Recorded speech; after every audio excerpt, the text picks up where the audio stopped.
Baik, Assalamualaikum warahmatullahi wabarakatuh. Apakah suara saya terdengar?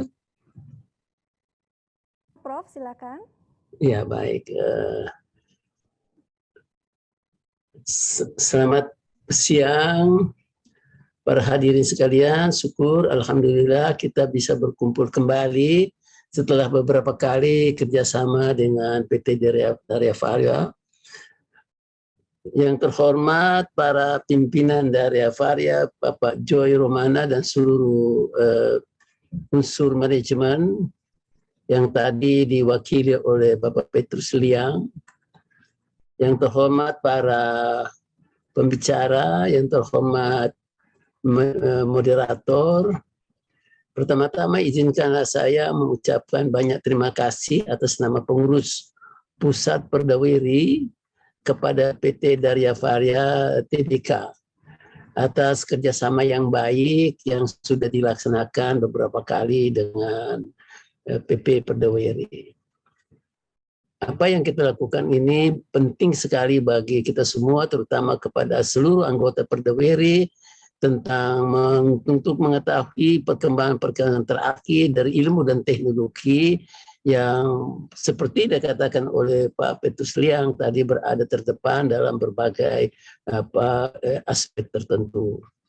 Untuk itu sekali lagi saya ucapkan banyak terima kasih.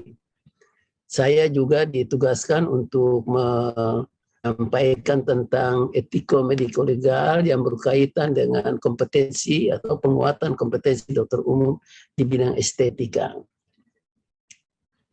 Ini adalah pengertian etika, ya, etika kedokteran berkaitan dengan disiplin profesi dan hukum. Jadi etika itu di satu pihak berada dalam ranah Ikatan Dokter Indonesia. Kalau kita bicara disiplin itu berada di ranah KKI yang khusus dibawahi oleh MKDKI, Majelis Kehormatan Disiplin Kedokteran Indonesia, dan kalau kita bicara ranah hukum itu berada pada tingkat kepolisian dan kejaksaan. Etika pada dasarnya mengatur standar yang lebih tinggi dari perilaku daripada hukum. Itu sebabnya di dalam bidang kedokteran ada kalanya terpaksa kita harus mematuhi etika dibandingkan dengan mematuhi hukum. Ada beberapa contoh yang pernah terjadi. Nah, di dalam etika itu ada moral, ada nilai, ya. Dan moralnya di mana moral adalah kebiasaan yang berlaku umum, prinsip atau kebiasaan hidup yang tepat dan perilaku dalam masyarakat dan praktek individu dalam kaitannya dengan semua yang ada pada etika. Cita-cita itu adalah nilai-nilai kita, ada cita-cita dan adat dari masyarakat terhadap mana para anggota dari sebuah kelompok memiliki kaitan afektif. Nilai mungkin adalah kualitas yang diinginkan sebagai tujuan yang ingin dicapai. Apa itu pengertian kode etik? Kode etik adalah etika yang tadi kita sebut yang dirupakan dalam bentuk aturan atau kode yang tertulis. Jadi kode etik itu tertulis yang secara sistematik sengaja dibuat berdasarkan prinsip-prinsip moral dan nilai yang tadi saya sebutkan. Jika dibutuhkan dapat difungsikan sebagai alat untuk menghakimi tindakan-tindakan secara logika, rasional, umum, common sense, menilai menyimpang dari kode etik. Jadi kalau kita bicara kode etik, tempatnya di Ikatan Dokter Indonesia itu berada pada institusi MKEK, Majelis Kehormatan Etik Kedokteran. Apa itu kode etik profesi? Kode etik profesi adalah kode etik yang diperlukan untuk menjaga martabat serta kehormatan profesi. Dan di sisi lain juga kode etik profesi itu dibutuhkan untuk melindungi masyarakat dari segala bentuk penyimpangan maupun penyalahgunaan keahlian dan kemahiran. Dan di kedokteran, ya, etika kedokteran adalah sistem prinsip-prinsip moral yang menerapkan nilai-nilai praktek kedokteran sebagai suatu disiplin ilmiah. Etika kedokteran meliputi aplikasi praktis dalam pengaturan klinis serta bekerja dengan memperhatikan sejarah, filsafat, dan sosiologi. Nah, di dalam kedokteran itu disebut dengan kode etik kedokteran Indonesia.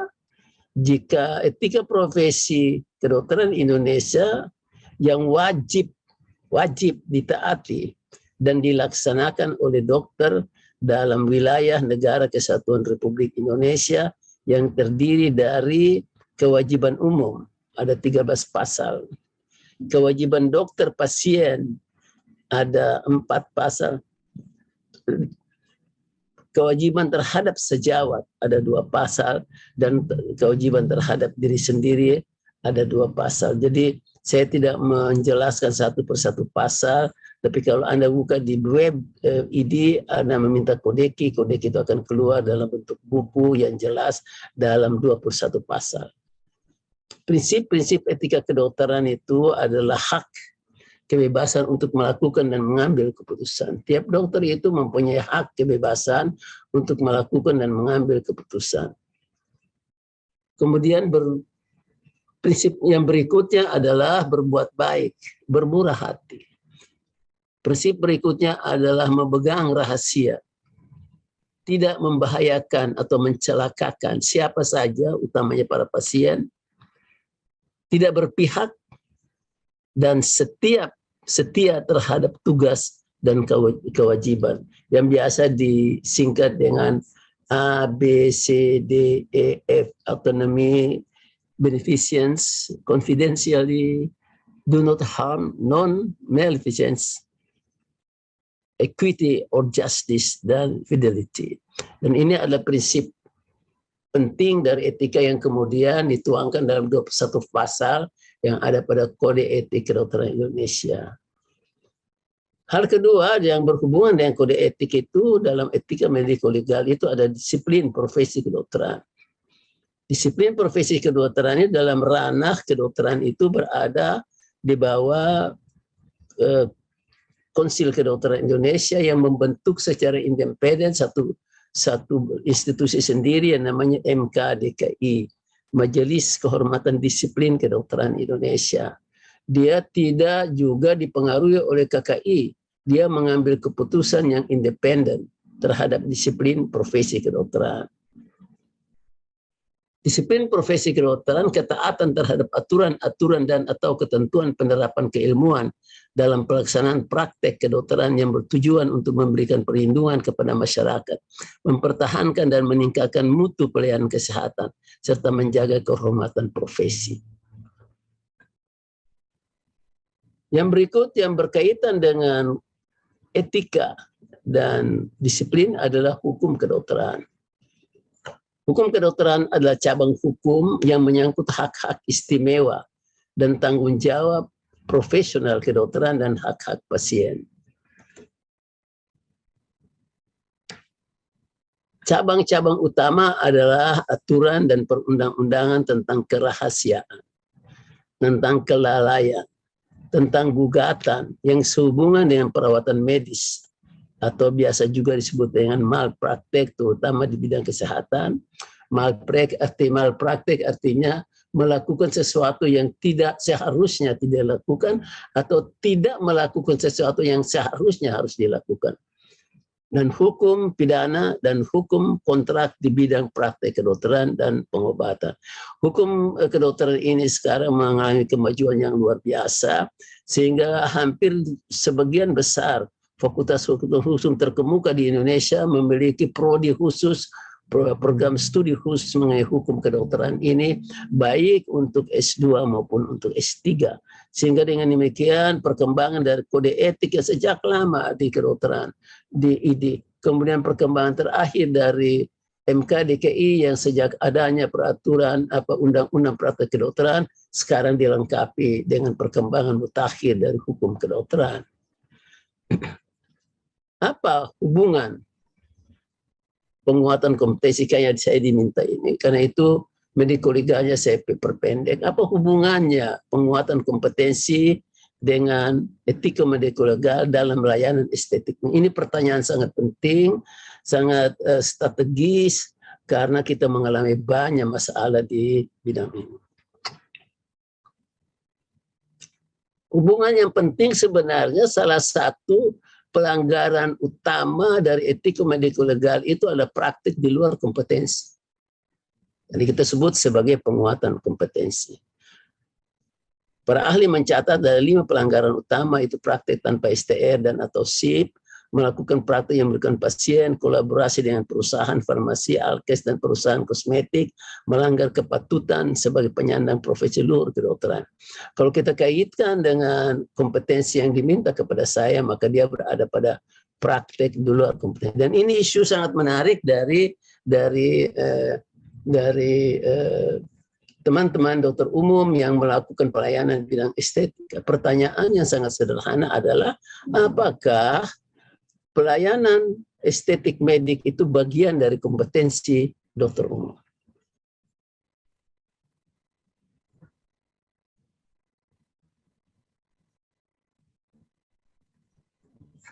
Pertama, kita definisikan dulu estetika medik. Estetika medik ada area yang berfokus pada perubahan tampilan kosmetik melalui perawatan seperti bekas luka, gangguan kulit, keriput, tai lalat, flek, lemak berlebih, dan macam-macam, termasuk yang kita sedang bahas pada hari ini. Juga berperan dalam pengobatan obesitas, berkembang sangat besar sekarang ini ke obesitas. Terapi berbasis laser dapat diindikasikan untuk perawatan bekas luka, rambut yang tidak diinginkan, perubahan warna kulit, spider veins. Kemudian pengobatan klinis berkembang terutama disahkan pada penggunaan perawatan kosmetik invasif minimal untuk meningkatkan kepuasan pasien dengan penampilan fisik. Semakin banyak spesialisasi yang menawarkan prosedur medis estetika untuk lebih mengakomodasi kebutuhan pasien mereka. Jadi perkembangan estetika medis ini sangat cepat, sangat besar, dan berkembang di hampir seluruh area di dunia ini. Estetika medik adalah kompetensi dokter multidisiplin. Itu yang pertama.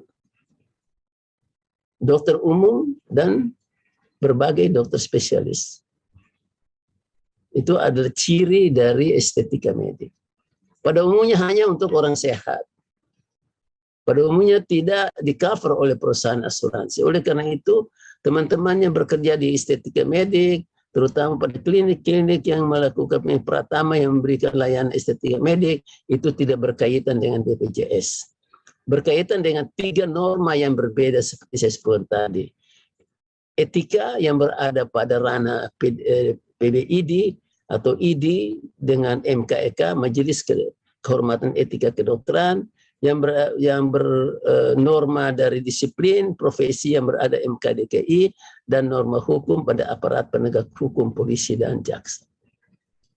Nah, apa standar kompetensi ini yang jadi soal yang mungkin saya tidak mungkin bahas karena panjang sih, tapi saya coba.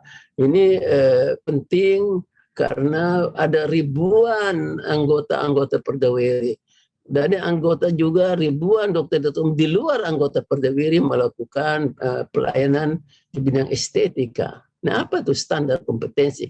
Standar kompetensi ada, ini saya kutip dari SKDI 2012. Sekarang kompetensi dokter, nah kalau disebut standar kompetensi dokter berdasarkan Undang-Undang Praktek Kedokteran, itu berarti dokter itu dokter umum. Di dalam undang-undang tidak ada kosakata dokter umum. Dokter itu adalah dokter umum. Di dalam Undang-Undang Praktek Kedokteran, dokter spesialis, subspesialis. Tapi kita mau bedakan dengan lebih bagus, maka kita sebut dokter umum. Standar kompetensi dokter Indonesia merupakan standar minimum kompetensi lulusan. Itu perlu dicatat. Kemudian pada SP, SNP, PPDI yang akan menaikkan SKDI mestinya pada tahun 2019, tetapi masih diolah sekarang sampai sekarang dan mungkin baru akan keluar 2022 ini, yang disebut dengan standar kompetensi lulusan merupakan kriteria minimal. Saya beri warna minimal tentang klasifikasi kemampuan lulusan yang mencakup pengetahuan dan keterampilan yang dinyatakan dalam rumusan capaian pembelajaran. Pada Kodeki 20 pasal 21, setiap dokter wajib senantiasa mengikuti perkembangan ilmu pengetahuan dan teknologi kedokteran dengan tadi apa yang kita sebut pada pengertian standar kompetensi baik pada SKDI maupun SNPPDI. membaca itu tuh, mengikuti kegiatan ilmiah seperti simposium, lokakarya atau yang kita disebut dengan workshop, diklat dan lain-lain. Aktif melakukan penelitian kedokteran dan kesehatan. Jadi dengan kodeki ini ada perintah langsung sebagai etika dari seorang dokter, terutama termasuk dokter umum, untuk terus-menerus meningkatkan lebih dari sekedar kompetensi yang dia miliki pada saat dia dapat pada SKDI. Nah, di dalam organ besar, rumah besar ini ada satu badan khusus namanya P2KB. P2KB itu menjelaskan bahwa mempertahankan dan meningkatkan profesionalisme seorang dokter yang berkualitas, bermoral, beretika, dan disiplin sesuai dengan standar kompetensi global. Jadi P2KB salah satu tugas utamanya adalah meningkatkan profesionalisme. P2KB tujuannya juga terjaminnya suatu penyelenggaraan pelayanan kedokteran yang bermutu melalui upaya sertifikasi dokter. Yang ini akan kita jelaskan sedikit sebentar. Program P2KB pada dasarnya merupakan upaya pembinaan bersistem untuk meningkatkan dan menyeimbangkan pengetahuan, keterampilan serta setiap dokter agar ia senantiasa dapat menjalankan profesinya dengan baik. Kesimpulannya sebenarnya setiap dokter, dalam kurung dokter umum, dalam melakukan praktek kedokteran di Indonesia wajib, saya beri warna merah, terus meningkatkan kompetensinya menjadi lebih tinggi, saya beri warna merah, dan dapat diperoleh pada saat lebih tinggi dari yang diperoleh pada saat kelulusannya. Melalui apa? Melalui dua cara, yaitu kompetensi tambahan dan penguatan kompetensi. Hal kedua ini yang diminta kepada saya untuk dibahas. Nah, Perdaweri untuk melakukan itu karena ada banyak pertanyaan, banyak kontroversi. Apa betul dokter umum itu mempunyai kompetensi dalam pelayanan estetika? Itu Perdaweri sejak tahun 2061 telah berusaha panjang sekali perjalanannya, panjang sekali, sampai kemudian masuk pada bulan Muktamar ID ke-30 di 2018 di Samarinda. Yang keputusannya akan saya sampaikan dalam slide berikutnya. Dari situ kita coba melakukan pertemuan dengan MKKI, MPPK, PP Perdosi, kita lakukan di Surabaya, lalu kemudian pembentukan KKI, Komite Kedokteran Estetik Indonesia yang dibentuk pada 2019. Tapi ternyata ini semua yang kita sebut pada mulai muktamar sampai ke bawah, ini kita bicara tentang kompetensi tambahan. Ternyata kompetensi tambahan itu sangat rumit sekali. Harus dibicarakan bersama-sama di dalam KKEI, Komite Kedokteran Estetika Indonesia. Hasil itu kemudian dibawakan kepada MKKI. Hasil dari MKKI itu terus nanti dibawakan kepada KKI. Dan KKI itu harus berproses dalam bentuk perkonsil, peraturan konsil kedokteran, dan itu bisa memakan waktu 1, 2, 3 tahun. Pada saat yang sama berguguran para dokter umum yang melakukan praktek di bidang kedokteran estetika karena mereka tidak punya kalau orang naik mobil mereka tidak punya SIM. Bawa mobilnya pintar, bisa balap, bisa semuanya, sangat hebat. Bahkan biasanya mereka mengajarkan spesialis untuk bawa mobil, tapi mereka tidak punya SIM-nya. Oleh karena itu pada tahun 2021 kita rubah cara pendekatan kita, karena proses untuk kompetensi tambahan terlalu rumit, besar, dan memakan tenaga, biaya, waktu yang panjang. Maka pada tahun 2021 kita rubah mulai dengan memasuki apa yang kita sebut dengan penguatan kompetensi dokter umum. Ini adalah estetik medicine dulu kita lihat sebenarnya ya. Jadi Asia pada global estetik medicine itu bukan suatu spesialis atau subspesialis dalam dalam ilmu kedokteran. Ada suatu area multidisiplin dalam praktek kedokteran yang dijalankan oleh dokter yang mempunyai kompetensi yang cukup berdasarkan evidence base untuk memenuhi kebutuhan estetik pasien. Sehingga pertanyaannya, dokter umum punya enggak nih sertifikat? Ini kalau kita coba coba kutip dari Singapura ya, bahwa tidak ada sebenarnya bedah plastik estetik, tidak ada spesialis kulit estetik, tidak ada dokter umum estetik, tidak ada. Yang ada adalah dokter yang melakukan pelayanan bidang estetik yang mempunyai sertifikat untuk itu. Nah, pada peran 2021 kita bersama-sama para perhimpunan dokter seminat yang mempunyai nasib yang sama, kurang lebih sama, kita kembali ke induknya Kolegium Dokter Indonesia. Apa yang kita lakukan itu lakukan dengan bekerjasama dan kuat dengan konsisten PDUI, lalu kita sepakat mengembang konsep penguatan kompetensi dokter umum berdasarkan SKDI. Niat dan pendekatan ini itu dipicu oleh suatu peristiwa dalam sidang-sidang MKDI di mana kemudian hakim itu berpendapat bahwa memang 1, 2, 3 ini atau satu yang sedang dipersoalkan pada situ adalah kompetensi dokter umum. Saya kebetulan menjadi saksi ahli pada saat itu. Apakah saksi ahli sepakat bahwa ini adalah kompetensi dokter? Ya, sebenarnya ya. Kenapa Anda berpendapat? Ya, sebenarnya kan yang dilakukan adalah menyuntik. Menyuntik itu adalah kompetensi 4 dari dokter umum berdasarkan SKDI. Artinya pada saat dia melakukan penyuntikan dia tidak perlu supervisi, tidak perlu pendampingan. Menyuntik subkutan, intrakutan, subkutan, intermuskuler, menyuntik intravenus.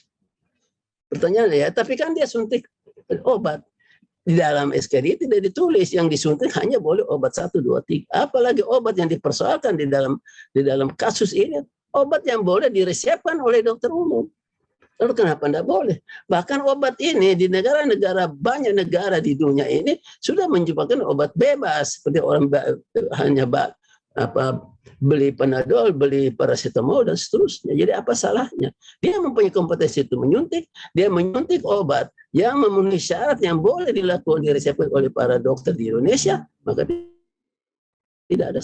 Jadi kasus yang sama 1 tahun sebelumnya itu divonis dengan pencabutan STR selama 1 tahun. Tapi kasus pada saat itu yang saksi ahlinya Dr. Nazar, saksi ahlinya saya, dan dengan kasus yang sama, ya, dokter yang masuk itu dinyatakan bebas. Dengan catatan yang menarik dari hakim, bahwa kami sekarang sepakat bahwa apa yang dilakukan ini adalah kompetensi dokter umum. Cuma tolonglah dibuatkan semacam pernyataan mintanya kepada institusi berwenang. Institusi apa berwenang? Saya jawab, institusi yang berwenang adalah Kolegium Dokter Indonesia. Maka kita mulai bekerja dengan dokter Indonesia melakukan hal itu. Dan prosesnya sudah sampai pada puncaknya, insya Allah. Saya tidak bisa menyebut kompetensi apa saja yang sekarang sudah disetujui dari pertemuan panjang itu. Karena itu ada wewenang dari KDI, Kolegium Dokter Indonesia, dengan melakukan kajian bersama dengan P2KB, dan sudah sampai pada puncaknya. Kita tinggal menunggu keputusan dari KDI, Kolegium Dokter Indonesia. Dengan demikian kita tidak lagi terlalu berkutat untuk mengurus kompetensi tambahnya. Demikian susahnya yang diputuskan di dalam muktamar dan diperintahkan dilakukan dan tidak dilakukan oleh Ikatan Dokter, termasuk pengurus besar Ikatan Dokter Indonesia. Saya akan pertanyakan ini di dalam muktamar di Aceh nanti. Apa alasannya Anda tidak melakukan itu? Tapi daripada kita bertarung panjang, bagi Perdawiri itu kami lebih senang untuk duduk bersama-sama, hidup berdampingan secara damai, tidak saling merecoki. Biarlah kita kerja bersama-sama, saling membantu, saling bersaudara sesuai dengan sumpah dokter. Maka kita lepaskan sementara kesempatan untuk kompetensi tambahan. Itu adalah bagian yang harus dikembangkan oleh pengurus besar ini untuk banyak sekali organisasi kesemihatan. Kita sekarang ini berkonsentrasi pada penguatan kompetensi agar para anggota-anggota Perdawiri khususnya, para dokter-dokter umum yang berpraktek estetika itu tidak melanggar etiko mediko legal yang tadi diminta kepada saya. Terima kasih. Wassalamualaikum warahmatullahi wabarakatuh.